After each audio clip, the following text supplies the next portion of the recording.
When we're setting up for back squats, we've got two important things we want to get right before we try to even unrack the bar.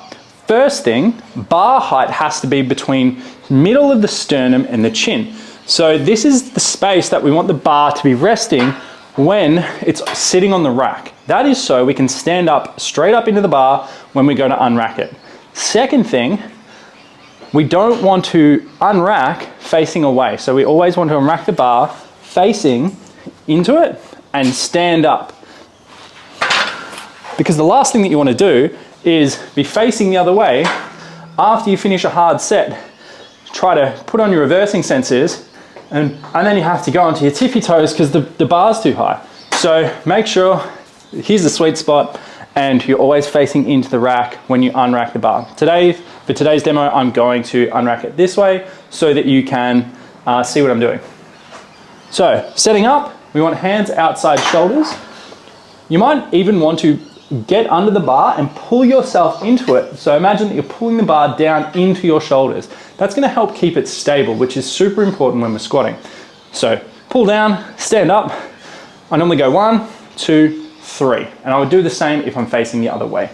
So from here, with our breathing, when you're learning to squat, you want to imagine that you're going underwater. So you take a big breath in,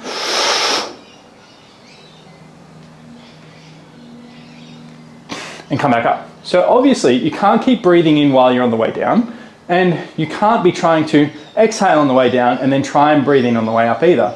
So it's breathe in at the top, breathe out at the top. If you need to, you can exhale as you're coming up out of the squat, but imagining you're going underwater is a really easy way to think about it.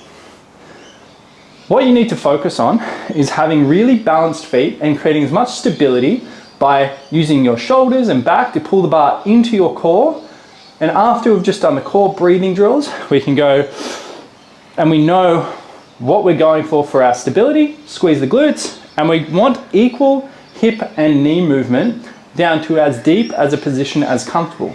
You may be working on range, you may be working on the weight on the bar, but it's important to understand that every variation and every change in tempo is going to use a different weight.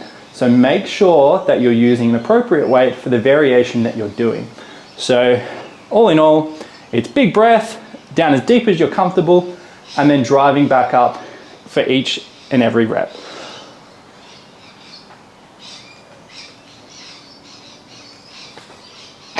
That's it for the back squats.